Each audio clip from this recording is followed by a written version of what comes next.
Physical education class 12 का एक ऐसा सब्जेक्ट जो सीधा आपके परसेंटेज को एक बूस्ट देता है 15 to 25% का।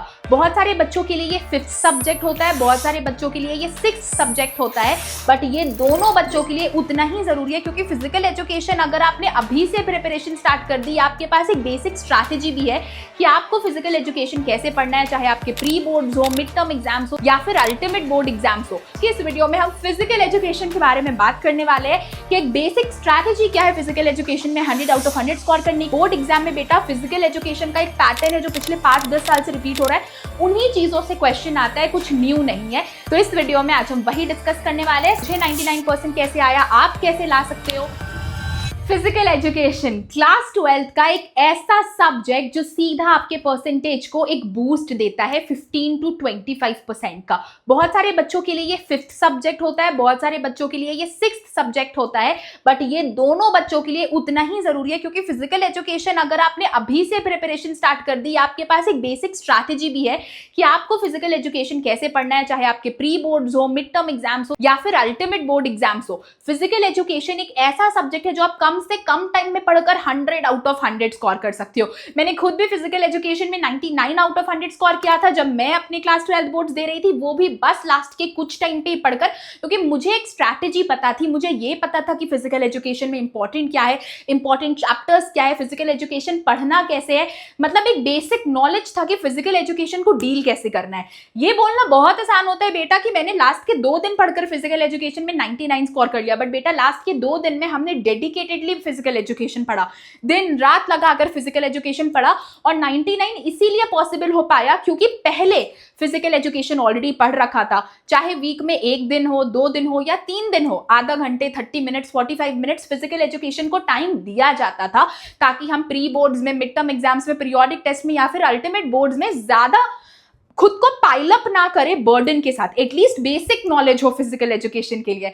Welcome back to learn with फाइमर। आज के इस वीडियो में हम फिजिकल एजुकेशन के बारे में बात करने वाले हैं कि एक बेसिक स्ट्रैटेजी क्या है फिजिकल एजुकेशन में 100 आउट ऑफ 100 स्कोर करने की, आप कैसे पीएचई के लिए प्रिपेयर कर सकती हो, क्या पढ़ना है, क्या छोड़ना है, क्या जरूरी है, कहां से आपका पेपर बनता है। बोर्ड एग्जाम में बेटा फिजिकल एजुकेशन का एक पैटर्न है जो पिछले 5-10 साल से रिपीट हो रहा है, उन्हीं चीजों से क्वेश्चन आता है, कुछ न्यू नहीं है। तो फिजिकल एजुकेशन में आज हम कंप्लीट बात करने वाले हैं कि आप 70 में 70 फिजिकल एजुकेशन में कैसे ला सकते हो कम से कम एफर्ट के साथ। एक प्रॉपर स्ट्रैटेजी, क्या जरूरी है, क्या जरूरी नहीं है, कहां पे टाइम लगाना है, कहां पे आप अवॉइड कर सकते हो, कैसे पढ़ना है, एक वीक में फिजिकल एजुकेशन को टाइम कैसे दे। और हाँ, आपको ये बता दूं कि अब हम फिजिकल एजुकेशन की 1 शॉट लेक्चर्स बहुत जल्दी स्टार्ट करने वाले हैं इंग्लिश की तरह। तो इंग्लिश तो आई नो कि आप लोग मुझसे पढ़ रहे हो, स्ट्रैटेजीज भी फॉलो कर रहे हो, बट अब बारी है फिजिकल एजुकेशन की, क्योंकि हमारे क्लास 12 में 3 ऐसे सब्जेक्ट्स है, इंग्लिश, फिजिकल एजुकेशन एंड जिन बच्चों का पेंटिंग होता है उनके लिए पेंटिंग। ये 3 ऐसे सब्जेक्ट है बेटा जो अगर आपका एक वीक पेपर हो, हर एक बच्चे का एक वीक सब्जेक्ट है, अकाउंट्स हो गया, फिजिक्स हो गया, केमिस्ट्री हो गया, हिस्ट्री हो गया, पॉलिटिकल साइंस हो गया, कोई भी एक वीक सब्जेक्ट है, ये papers physical education, English, painting, उन सब्जेक्ट्स को रिप्लेस करने में हेल्प करते हैं, आपको 15 to 25% का बूस्ट देते हैं। तो इस वीडियो में आज हम वही डिस्कस करने वाले हैं, सारी चीजें बताऊंगी कि मुझे 99% कैसे आया, आप कैसे ला सकते हो। एंड यस, बहुत इजी स्ट्रैटेजी और पूरे YouTube में ऐसी स्ट्रैटेजी कहीं नहीं मिलने वाली, कहीं पे भी लगेगा I am just telling you normal random thing wasting your time. आप वीडियो छोड़ सकते हो बट ट्रस्ट मी बेटा, अगर आपने ये कर लिया तो फिजिकल एजुकेशन के लिए और कुछ करने की जरूरत नहीं है। सबसे पहले हम ये बात करेंगे कि फिजिकल एजुकेशन में 100 आउट ऑफ 100 लाने के लिए 80% बच्चे गलती क्या करते हैं और 20% बच्चे सही क्या करते हैं। 80% बेटा बच्चे क्या करते हैं कि बस नोट्स पढ़े जाते हैं, जो थोड़ा बहुत नोट्स बनाया उन्हें पढ़े जा रहे हैं बिना एनसीईआरटी रीड किए। आपके स्कूल में एक वीके शर्मा कर की बुक चलती होगी, वेल एंड गुड, एनसीईआरटी है तो भी अच्छा है, वो वाली वीके शर्मा वाली बुक भी अच्छी है। तो बिना एनसीईआरटी या टेक्स्ट बुक पढ़े नोट्स को एनी हाउ मगअप कर रहे हैं, मेमोराइज कर ले रहे हैं definitions instead of understanding concepts. मैं आपको एक बात अभी बता दूं कि फिजिकल एजुकेशन में आपको कुछ भी रटने की जरूरत नहीं है, आप हर एक चीजों को हिंदी में समझो, इंग्लिश में लिख कर आओ, क्योंकि फिजिकल एजुकेशन में टीचर को इंग्लिश से कोई मतलब नहीं है, वो इतना पढ़ते भी नहीं है, उन्हें बस इंपॉर्टेंट कीवर्ड्स, लाइन्स और फ्रेजेस चाहिए आंसर में, आप वो लिखकर उन्हें दे रहे हो, वो सैटिस्फाइड है, आपको पूरे नंबर मिलेंगे, ठीक है। डायग्राम, फ्लो चार्ट और टेबल को इग्नोर नहीं करना है, ये सबसे बड़ी गलती होती है बच्चों की। पीवाईक्यू क्वेश्चंस आप सिर्फ एग्जाम से पहले सॉल्व करते हो, बट पीवाईक्यूज आपको अभी से सॉल्व करना चाहिए ताकि आपको पता चले कि अरे हाँ, पीएचई के लिए ये जरूरी है। यहाँ से क्वेश्चंस पूछे जाते हैं, ये वाला टॉपिक इंपॉर्टेंट है, इधर से 6 नंबर का क्वेश्चन आ रहा है, इधर से 4 नंबर का आ रहा है, तो पीवाईक्यूज का एटलीस्ट अभी से एक बेसिक आइडिया रखो। मैं बहुत ज्यादा तो नहीं बोलूंगी बेटा, एटलीस्ट आप 5 से 10 प्रीवियस ईयर क्वेश्चन सॉल्व करो, रिवाइज करो anatomy, physiology and sports training को रेगुलरली बेटा। ये 3 ऐसे चैप्टर है जो बच्चे रिवाइज नहीं करते हैं और ये चैप्टर डिफिकल्ट है, तो आप ये चैप्टर भूल जाओगे, इसीलिए इनको आपको रेगुलर रिवाइज करना है। Not revising can make it a problem for you. Leaving yoga, psychology and CWSN for last week, ये कुछ ऐसे चैप्टर्स है जहां से मेजॉरिटी क्वेश्चंस आते हैं, तो ये लास्ट वीक के लिए नहीं छोड़ना है। Not practising MCQs, assertion, reasoning and case based questions. बेटा पीएचई का पेपर आधा केस बेस्ड आता है, MCQ में डायरेक्ट आपके 1 नंबर जाने के चांसेस होते हैं, सेम असर्शन रीजनिंग की। तो अभी से जब PYQ सॉल्व करोगे ना तो पता चलेगा, अरे इधर ये MCQ आता है, ये वाला असर्शन रीजनिंग आता है, ये सब तो मैं पढ़कर आया था, मैंने क्वेश्चन बैंक से प्रैक्टिस किया था। तो आपके लिए इजी हो जाएगा एग्जाम, चाहे आप स्कूल में दो या फिर मेन बोर्ड एग्जाम में बैठकर एग्जाम दो। Reading everything repeatedly but never giving mock test. तुम हर एक चीज कर रहे हो बट पीएचई के लिए कभी मॉक टेस्ट नहीं लगा रहे हो, मतलब सैंपल पेपर्स नहीं दे रहे हो, क्या सोच के कि यार पीएचई में कौन सैंपल पेपर देता है। बट जरूरी है टाइम मैनेजमेंट के लिए, पीएचई का पेपर भी लेंदी होता है, आपको आंसर भरने पड़ते हैं, 2 मार्क्स के लिए आपको 2 पेज लिखना पड़ता है, 6 नंबर के लिए बेटा 1 पेज, दूसरा पेज का भी आधा पेज, तो इतना आंसर भरने के लिए सैंपल पेपर देना होगा ना, टाइमर लगा के कि टाइमली पेपर कंप्लीट हो। और इतने आंसर्स भरने के लिए तुम्हें प्रीवियस ईयर क्वेश्चन सॉल्व करने होंगे ताकि तुम्हें एक पैटर्न समझ आ पाए आंसर्स लिखते कैसे है, ठीक है। 20% बच्चे अब क्या करते हैं जो टॉपर माइंडसेट के होते हैं, वो क्या करते हैं कि एनसीईआरटी की रीडिंग सबसे पहले वो कंप्लीट कर लेंगे, उसके बाद एक 1 पेज रिवीजन नोट्स बनाते हैं, एक पूरे चैप्टर को 1 पेज में समराइज कर देते हैं, इंपॉर्टेंट पॉइंट सारी चीजें लेकर के शॉर्ट टर्म रिवीजन कर पाए। लर्न करेंगे डेफिनेशंस को रियल लाइफ एग्जांपल्स के साथ कनेक्ट करके। बेटा पीएचई स्पोर्ट्स वाला सब्जेक्ट है तो सब चीज को रियल लाइफ से कनेक्ट करो। मैंने क्या बोला, हिंदी में समझो, इंग्लिश में लिख कर आओ, बस इतना ही करना है, ठीक है। प्रैक्टिस करना है MCQs, assertion, reasoning and case based questions, ये बहुत जरूरी है बेटा क्योंकि तुम यहीं पे अटकोगे पीएचई एग्जाम में। और पीएचई बेटा सीधा तुम्हारे परसेंटेज को 95% पे पहुंचा देगा अगर तुमने अभी से ध्यान दे दिया तो।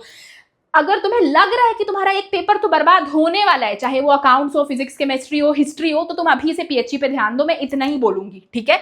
हर दिन पीवाईक्यू सॉल्व करो, हर दिन तो नहीं बोलूंगी, आगे बता रही हूँ प्लानर पढ़ना कैसे, एटलीस्ट 5 से 10 प्रीवियस ईयर क्वेश्चंस रिवाइज करना है, डायग्राम्स, टेबल्स और इंपॉर्टेंट टर्म्स को वीकली, जो भी अच्छे अच्छे डायग्राम्स है, जैसे एक सर्किट डायग्राम आता है और भी बहुत सारे डायग्राम्स है, तो उनको रेगुलरली रिवाइज करो, ठीक है। Attempt sample papers in 3 hour exam timing, 3 घंटे का टाइमर लगाकर सैंपल पेपर प्रैक्टिस करो कि तुम्हें एक टाइम फ्रेम पता चल पाए कि एक आंसर लिखने में कितना टाइम लग रहा है। बेटा कंप्लीट थ्योरी है, राइटिंग प्रैक्टिस होनी चाहिए, ठीक है। मिस्टेक्स को एनालाइज करना है, आपके लिए मैंने ये 2 किताब खरीद के रखी है, हर एक सब्जेक्ट के लिए ऐसे 2 छोटे या एक बड़ी, एक छोटी या फिर एक बड़ी सी ऐसी डायरी ले लो और अपने मिस्टेक्स को लिखना स्टार्ट कर दो अपने हर एक सब्जेक्ट के लिए, ताकि तुम्हें पता रहे यार ये मेरा वीकेस्ट टॉपिक है, इस पे मुझे ध्यान देना है। नहीं तो बेटा आज जो चीज कर रहे हो ना वो कल भूल जाते हो, ठीक है। तो इसीलिए लिखना जरूरी है। और हर एक यूनिट, तुम्हारे टोटल 10 चैप्टर्स है, जब भी तुम उसको खत्म कर लो, आफ्टर फिनिशिंग सबको साइमल्टेनियसली रिवाइज करते रहो, ठीक है। NCERT, PYQ, sample papers, presentation, ये सब मिला के ही तुम 95 अबव स्कोर कर पाओगे। एक चीज से पीएचई में कभी 95 नहीं आता है। No PHE is a subject जो बच्चे लास्ट में पढ़ते हैं, बट अभी से थोड़ा थोड़ा हर दिन के आधा घंटे भी ध्यान दे दिया ना, सॉर्टेड हो। और हर दिन पढ़ना भी नहीं है, मैं बता रही हूँ कैसे पढ़ना है, ठीक है। चलो नेक्स्ट बेटा, आपके मैंने 3 चीजों में यूनिट्स को बांट दिया है, ठीक है। चैप्टर डिवाइड कर दिया है as per most important chapter wise topics, यहीं से आपका मेजॉरिटी पेपर बनता है। तो इन टॉपिक्स को आपको सबसे पहले कंप्लीट करना है। सबसे पहले हम बात करेंगे मैनेजमेंट ऑफ स्पोर्टिंग इवेंट्स की। मैनेजमेंट ऑफ स्पोर्टिंग इवेंट्स में बेटा फंक्शन ऑफ कमिटीज, अलग अलग कमिटीज होता है ना, first aid committee, pre post committee, हर अलग अलग तरीके की कमेटी है, उस पर क्वेश्चन आते हैं। फिक्सचर और बाइस बहुत जरूरी है, जैसा मैंने बोला कुछ दिन के बाद आपको 1 शॉट लेक्चर देखने को मिल जाएगा पीएचई का, तो हम ये सारी चीजें डिटेल में पढ़ेंगे, बट आपके लिए जानना जरूरी है कि क्वेश्चन कहाँ से आते हैं, ठीक है। नॉकआउट टूर्नामेंट हो गया, लीग टूर्नामेंट हो गया, आप अभी इसका स्क्रीनशॉट ले लो और रख लो फ्यूचर के लिए कि आप इसके अकॉर्डिंग पढ़ पाओ और इंपॉर्टेंट टॉपिक्स पे ज्यादा ध्यान दे पाओ, ठीक है। लीग टूर्नामेंट हो गया, इंट्रा मोरल और एक्स्ट्रा मोरल कॉम्पिटिशंस के बारे में, या फिर कम्युनिटी स्पोर्ट्स। सेकेंड चैप्टर की children and women in sports के बारे में हम बात करें तो exercise guidelines, female athlete triangle, जहां पे आप ओस्टियोपोरोसिस ये सारी चीजों के ऊपर पढ़ोगे। मेंस्ट्रुएशन एंड स्पोर्ट्स हो गया, special considerations. Yoga as preventive measure, ये तो पूरा चैप्टर बेटा जरूरी है, ठीक है, बट इसमें भी कुछ टॉपिक्स हमेशा रिपीट होते हैं, जैसे lifestyle disease, obesity, diabetes, asthma, hypertension, back pain, corrective योग आसनास। तो बेटा ये जो आपके है ना disease, obesity, diabetes, asthma, hypertension, इनमें सब में आपको योगा पढ़ना है, बहुत सारे योगा है, ज्यादा टेंशन नहीं लेना है। जब मैं पढ़ाऊंगी तो एक ट्रिक बताऊंगी, उससे बस पढ़ना है। अगर उसे पहले ही वो ट्रिक जाननी है तो ये वाला वीडियो देख लेना, जो पिछले साल पूरे बच्चों ने फॉलो किया और उनको योगा में पूरे नंबर आए। योगा चैप्टर से आपको 6 से 12 नंबर के क्वेश्चन मिलते हैं, सारे बच्चे फुल मार्क्स स्कोर कर पाए, बस आपको ये ट्रिक यूज करना है और कुछ नहीं करना है। तो ये वीडियो देख सकते हो। फिर हम आ जाते हैं नेक्स्ट चैप्टर्स पे। तो physical education and sports for CWSN में आपके लिए जरूरी क्या क्या है, तो disability, disorder versus disability, inclusive education, advantages of physical activities and strategies. बेटा इन्हीं टॉपिक से आपके क्वेश्चंस बनते हैं, ठीक है। Sports and nutrition, balance diet, nutrients, nutritive and non nutritive components, eating for weight control and food myths. ये chapter बहुत लेंदी है, पूरा चैप्टर पढ़ने की जरूरत नहीं है, ये टॉपिक्स कर लिए पूरे नंबर ले आओगे, ठीक है। टेस्ट एंड मेजरमेंट बेटा, fitness test, BMI, Rikli and Jones test, senior citizen fitness test, इसी से आपका प्रैक्टिकल भी होगा, तो ये चैप्टर भी जरूरी है, ठीक है। टॉपिक्स बेटा यही पढ़ने हैं, बहुत सारे टॉपिक्स है बट क्वेश्चन इनसे ही आ रहा है, ठीक है। Physiology and injuries in sports, skeletal system, muscular system, sports injuries, first aid, price protocol, fractures and pains. अब बेटा ये जो आपके यहाँ पे तीनों चैप्टर है ना, ये आपको रेगुलरली रिवाइज करना पड़ेगा। रीजन क्या है बेटा रेगुलर रिविजन का, क्योंकि ये भूलने वाले चैप्टर है, बहुत ज्यादा थ्योरेटिकल है, इंच बाय इंच चीजें पढ़नी पड़ेगी, तो आप ये रेगुलर रिवाइज करोगे, इसलिए इन टॉपिक्स पे सबसे ज्यादा ध्यान देना है। बायोमैकेनिक्स एंड स्पोर्ट्स में न्यूटन का law of motion, friction, equilibrium, projectile, force and level. Projectile के ऊपर तो 6 मार्क का क्वेश्चन फॉर श्योर आएगा, और लिवर के ऊपर भी एक क्वेश्चन फॉर श्योर दे सकते हैं। साइकोलॉजी एंड स्पोर्ट्स में बेटा personality, motivation, stress management and psychological attributes. Training in sports again बहुत इंपॉर्टेंट चैप्टर है, तो principle of training, methods of training, strength, speed, endurance. बेटा देखो, strength, speed, endurance, circuit and interval training और फाटलेग training, इन तीनों topic पे बेटा 6 से 4 नंबर के क्वेश्चन फॉर श्योर आता है, तो आपको मेजॉरिटी इन चीजों पे ही ध्यान देना है। इससे बाहर PHC के पेपर में और कुछ नहीं आने वाला, ये एक्सपीरियंस है जो मैं आपको बता रही हूँ। मतलब आप जिस दिन पेपर देकर आओगे, आप ये वीडियो पे आकर कॉमेंट करना कि मैम जो आपने बताया वही आया, ठीक है। अब आप बताती हूँ PHC का सेल्फ स्टडी प्लान क्या है, ठीक है।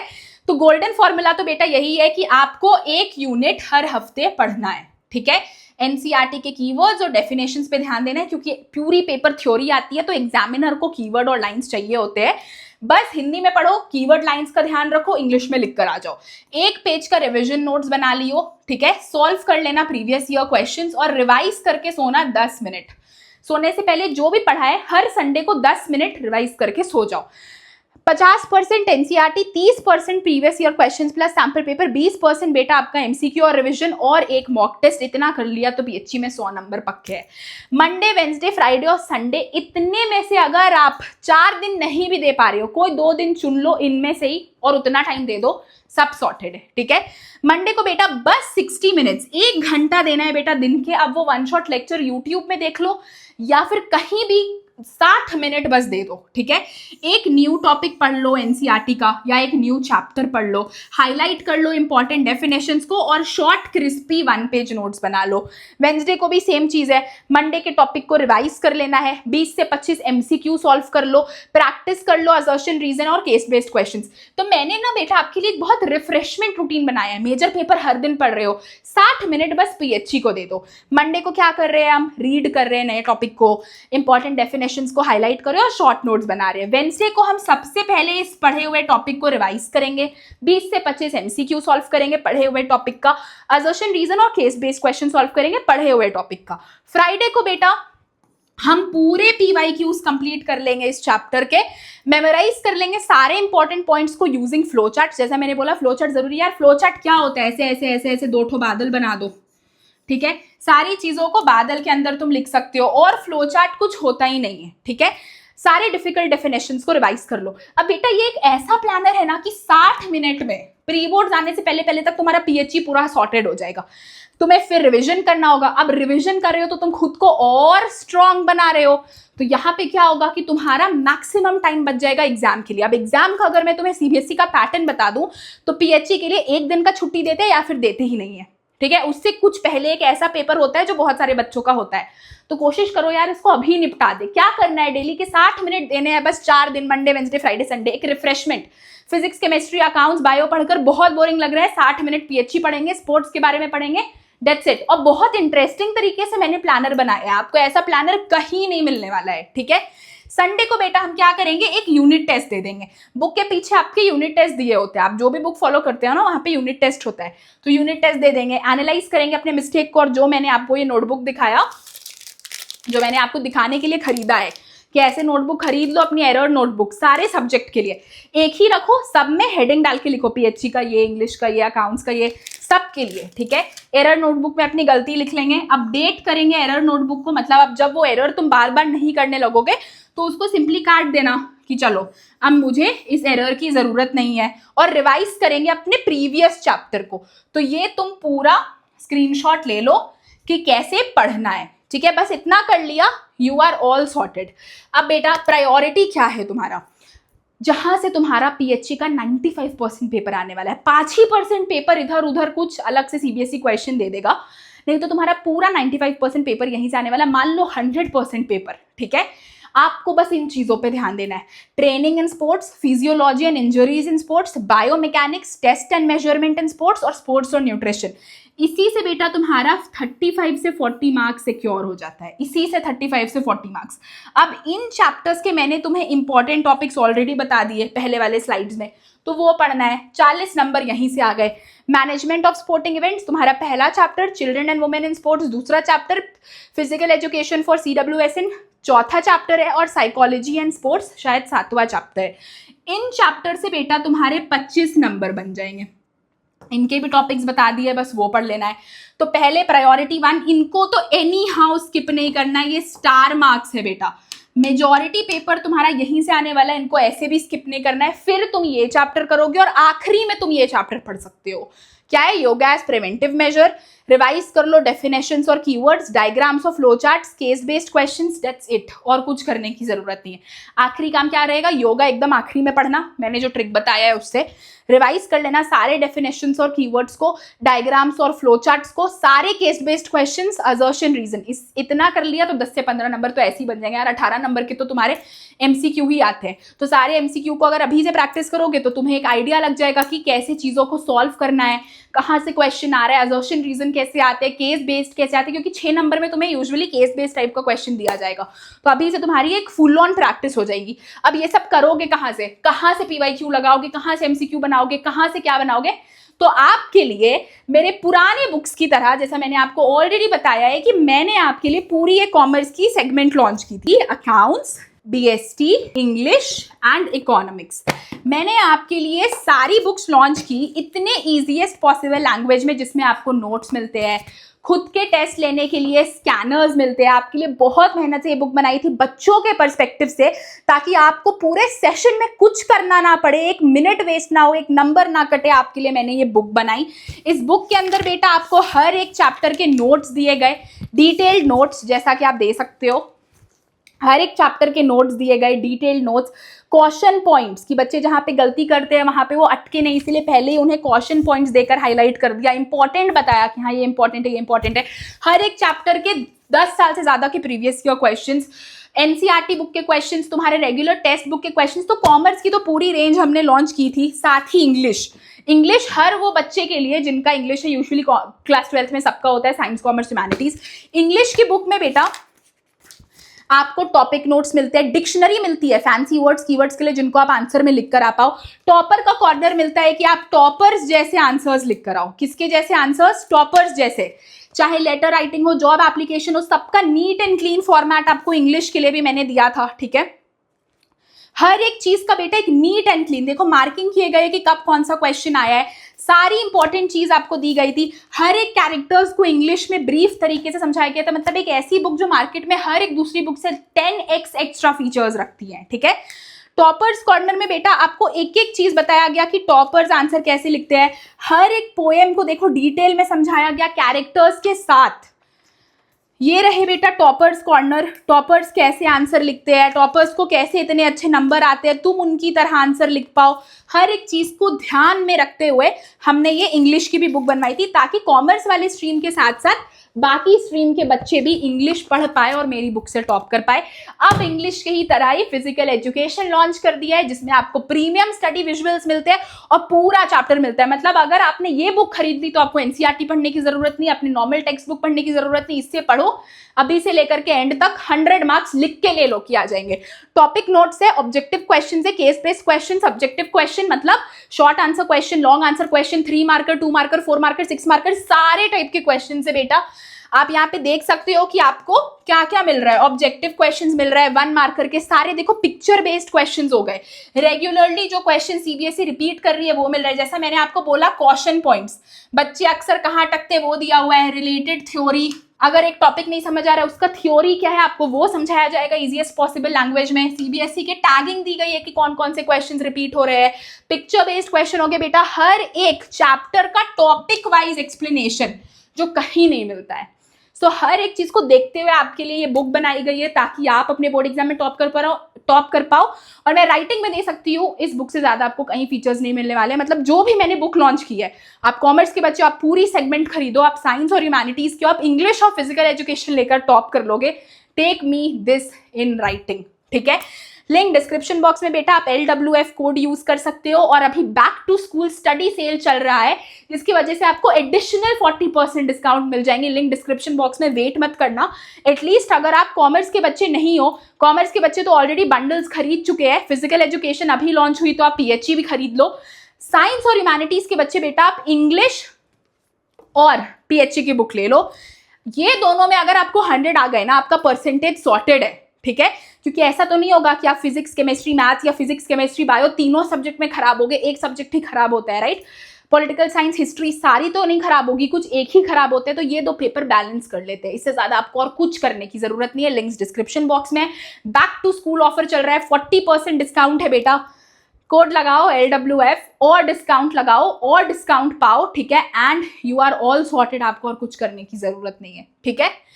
ये आपका फाइनल प्लान है बेटा कि आपको PHE में एक्चुअली करना क्या होता है, चाहे आप पीरियोडिक टेस्ट दो, प्री बोर्ड्स दो, मिड टर्म दो या फिर मेन बोर्ड एग्जाम दो।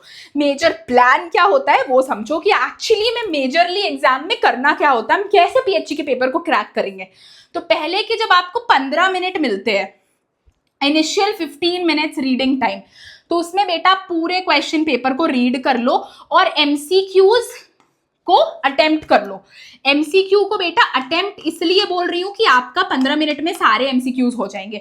इसके बाद जो भी इंटरनल चॉइस बेस्ड क्वेश्चन होते हैं उनको अपने चॉइसेस क्लियर कर लो, सारे इजीएस्ट क्वेश्चन को मार्क कर लो, अंडरलाइन कर लो इंपॉर्टेंट कीवर्ड्स को, या अपने माइंड में रखे रहो कि हाँ ये कीवर्ड एग्जाम में लिख कर आना है, और डिसाइड कर लो सीक्वेंस। पीछे से पेपर स्टार्ट करेंगे, आगे से I always suggest serial wise paper करना, ठीक है। तो 15 मिनट में ये करोगे। ड्यूरिंग द एग्जाम क्या करोगे, अटेम्प्ट MCQ फर्स्ट, क्योंकि MCQ तो तुमने रीडिंग टाइम में ही कर लिया, अब उसको जल्दी से लिख लो, ठीक है। जो नहीं आ रहा उसको छोड़ दो, ठीक है, बाद में एंड में करेंगे। अब NCERT के कीवर्ड्स को हर एक आंसर में लिखना है। हेडिंग सब हेडिंग्स का यूज करोगे, मतलब फॉर एग्जाम्पल अगर आपका कोई भी एक टॉपिक है, जैसे कि हम लिख लो प्री पोस्ट कमिटी, कोई भी तुम्हारा एक टॉपिक है, मैंने एक रैंडम एग्जाम्पल लिया, तो उसके बारे में तुम पहले यहाँ पे 3 लाइन लिखोगे, फिर एक एग्जाम्पल लिखोगे, एग्जाम्पल एक्सप्लेन किया, सारी चीजों के बेटा पॉइंट्स में, बिना पॉइंट्स के आपको कुछ भी लिखकर नहीं आना है। तो हेडिंग्स और सब हेडिंग्स लिख कर आओगे, सारी चीजों को इन पॉइंट एक्सप्लेन करके आओगे, ठीक है। डायग्राम्स फ्लो चार्ट्स बनाना जरूरी है जहां भी टाइम मिले, और हर एक आंसर के बाद स्पेस छोड़ना है, क्योंकि तुम अनश्योर हो, इनकेस अगर 2-3 लाइन रिविजन के टाइम याद आ जाए तो ऐड कर लेना। Avoid these mistakes, lengthy paragraph एकदम नहीं लिख कर आओगे, only bullet points. Forgetting NCERT terminology, NCERT के कीवर्ड्स लिखना जरूरी है बच्चा। मैं थक कर तुम्हें एंड तक यही बोलोगे कि NCERT के कीवर्ड्स लिखना जरूरी है थ्योरी पेपर में, चाहे इंग्लिश हो, बिजनेस स्टडीज हो, हिस्ट्री हो या फिर PHE हो, NCERT के कीवर्ड लिखना जरूरी है। डायग्राम्स और लेबल्ड फिगर्स को इग्नोर नहीं करना है, कुछ डायग्राम्स जरूरी है बुक में, मैंने जो आपको टॉपिक्स लिखाए हैं उनमें ही वो डायग्राम्स आते हैं। केस बेस्ड क्वेश्चंस को स्किप नहीं करना है। बुक ले लो, प्लीज परचेज कर लो बेटा, 200-300 बुक के लिए बिल्कुल मत सोचो कि पैसे कहाँ खर्च कर रहे हो। कॉफी, चॉकलेट, चिप्स में खर्च कर देते हो, किताब में खर्च करोगे, कभी रिग्रेट नहीं होगा, ठीक है। Spending too much time on one answer, एक ही आंसर को भरने के पीछे आधा टाइम वेस्ट नहीं करना है। मैं आपको बता दूंगी, जैसे कि फॉर एग्जाम्पल 2 नंबर का क्वेश्चन आया तो ज्यादा नहीं लिखना है आपको, 1.5 पेजेस लिखना है। 3 नंबर का क्वेश्चन आया तो 2 पेज लिखना है। 4 नंबर का क्वेश्चन आया तो 2 से 2.5 पेज लिखना है। और 6 नंबर का क्वेश्चन आया तो एटलीस्ट 2.5 से 3 पेज लिखना है। इससे ज्यादा नहीं टाइम वेस्ट करना। और हैंड राइटिंग आपका बिल्कुल भी खराब और मेसी नहीं होना चाहिए, अच्छी सुंदर राइटिंग से लिखना है, क्योंकि थ्योरी पेपर है बेटा, प्रेजेंटेशन के मार्क्स मिलते हैं। और अब एक्स्ट्रा मार्क्स कैसे मिलेंगे प्रेजेंटेशन की, जिसमें तुम कीवर्ड्स को हाईलाइट करोगे, अंडरलाइन करोगे, डेफिनेशंस को, एक लेबल, डायग्राम, फ्लोचार्ट बनाओगे, प्रॉपर स्पेसिंग मेंटेन करोगे, हर एक आंसर के बाद 3 लाइन का गैप छोड़ोगे, हर एक बुलेट पॉइंट के बाद 1 लाइन लीव करोगे, आंसर्स को पॉइंट में लिखोगे इंस्टेड ऑफ पैराग्राफ, तो इससे तुम्हें एक्स्ट्रा नंबर मिलते हैं। एग्जामिनर को अच्छी कॉपी चाहिए और कुछ नहीं, मैंने तुम्हें बोला इंग्लिश भी मैटर नहीं करती है, बस कीवर्ड्स, लाइन्स और फ्रेजेस मैटर करते हैं। लास्ट के 20 मिनट आपके पास एनी हाउ बचने चाहिए रिविजन के लिए, तो एमसीक्यूज को आप रीचेक करोगे कि सारे एमसीक्यूज लाइन में है, सब चीज ऑर्डर सही है, मैंने सब चीज सही लिखा है। और एमसीक्यू का बेटा आंसर ऐसे लिखोगे, अगर ए ऑप्शन सही है और उसका आंसर है नॉकआउट, तो ऐसे लिखोगे, खाली ABCD लिख कर नहीं आ जाओगे, पूरा लिखोगे, ठीक है।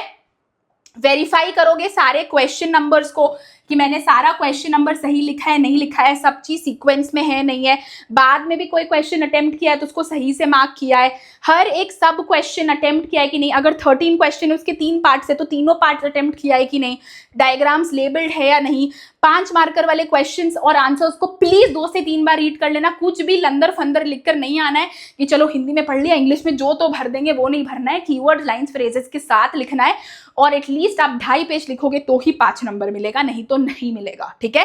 Don't leave any question blank. PHE English ऐसा सब्जेक्ट है कि क्वेश्चन ब्लैंक छोड़ने का है ही नहीं बेटा, जो समझ आए लिख दो। 5 नंबर नहीं मिलेंगे, एटलीस्ट 3 नंबर तो मिलेंगे।